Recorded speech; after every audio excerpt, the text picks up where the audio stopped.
Hey everybody, welcome to the Stumpy and Bumpy show.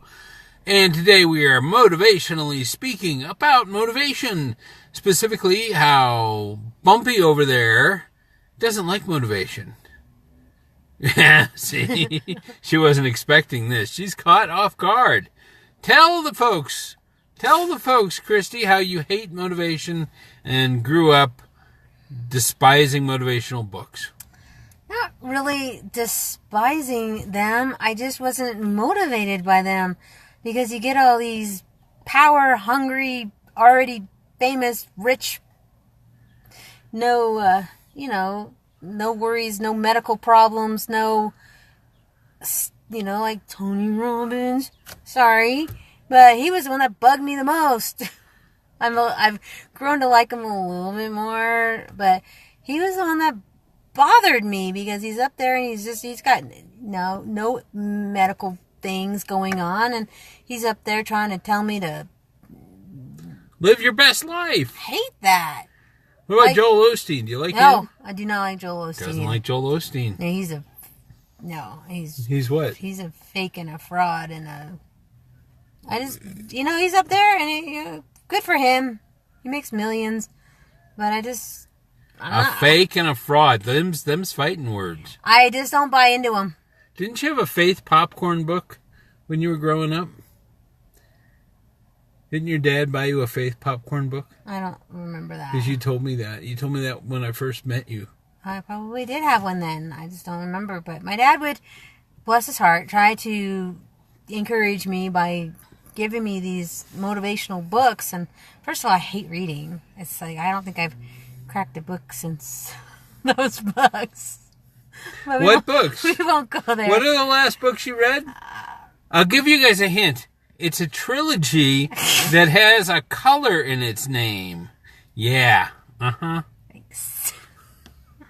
All three of them she read. Yep, I did. And I enjoyed them. You enjoyed them. Okay. So she's not so much for motivation. She's more of a red room kind of person. That's good to know. It helps me out. So motivationally speaking, I'm leaving. Okay, Susie agrees with you on Joel Osteen. Thank you. I like Joel Osteen. I've seen him live.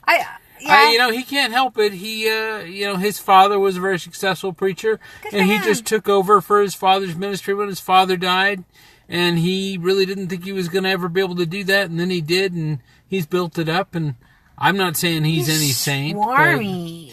If you think he's swarmy, he's from Houston. What do you expect? Are you saying people from Houston? People Houston? from Houston aren't swarmy, but they're sweaty because it's so humid down there. Let's move on. So motivationally speaking, if you don't believe in motivation, motivation is not going to work for you. If you don't believe in self-talk is not going to work for you. Except that you're proving that self-talk does work for you if you tell yourself it's not going to work for you and it doesn't. Because you've just told yourself that it won't work and it doesn't. Therefore, it does work. Yeah, that's confusing circular logic, but it's also true.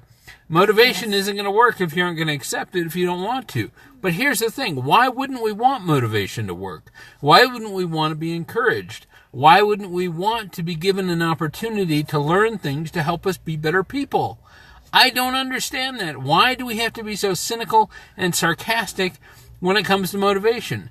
And sure, the people giving us motivational books and ideas are successful because they were motivated.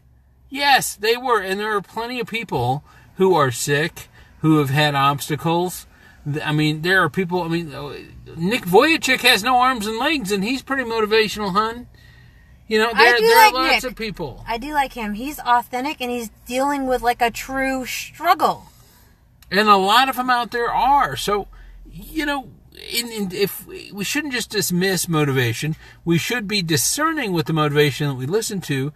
But no matter where it comes from, if we can discern whether that motivation is actually effective motivation or not, and whether it can be effective for us, then it can be very helpful regardless of who is giving it to us. So it's the conscious versus the unconscious mind. Exactly, Daniel. Exactly.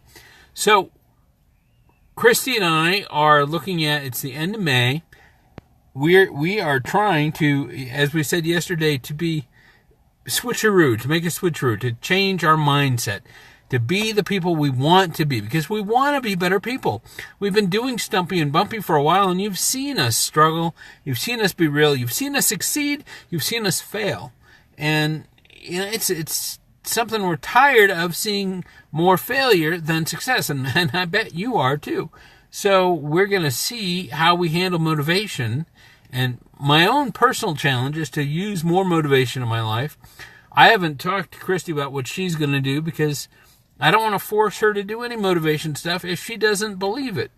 But I got 17 days, 18 days still right now, until I'm 50. So I know I don't look 50. I know that's what you're all thinking. He looks like he's 27. You're absolutely right. But regardless, I'm going to be 50, and I got to make some changes. And it doesn't matter what has or hasn't happened this year. It doesn't matter what goals I have or have not accomplished even in the last 20 years. What matters is, what am I going to do in the next 17 days? And then what am I going to do in the 5 years after that? What's Ed Taylor say? Is there a difference between motivation and inspiration? That may be for another broadcast, but I do think there is a slight difference between motivation and inspiration, but they are also pretty strongly connected, and sometimes it may just be a mindset. But actually, I think I have a podcast on that. Go look at the Win Anyway podcast on inspiration versus motivation, Ed. It's there.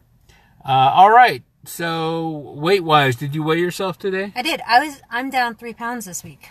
You're down 3 pounds this week? But then why weren't you in a better mood today? Being mean to me today. No, she's been being mean to me today. No, that's not true. No, it's not true. You're just being a poop So today. You're down 3. Yeah, well, I got up to a high level, so I'm just back down to where I should be, and now I'm... Yeah, we have been losing the same weight over and over again, and I'm doing the same thing. Yeah. I'm down 2 pounds, but I'm up 7 pounds. So, but you got to work your way down. You got to work your way down all the time. So, Congratulations on being down 3 pounds. You've been on the diet today. Yes. I've been on the diet today, and I worked out today. Yep. So there you go. Go out, make your goals happen. I know a couple of you talked about what you wanted to do a switcheroo on in your goals. So continue to do that. And if you haven't, let us know what goals you want to change, what goals you want to achieve in the next 18-day challenge, 19-day challenge we're starting. Do that in the comments. Let us know what you're going to accomplish. Yeah. In the meantime, this one's gone longer than we thought. So make sure you have a win anyway day and thrive on. Thrive on. We're out of here.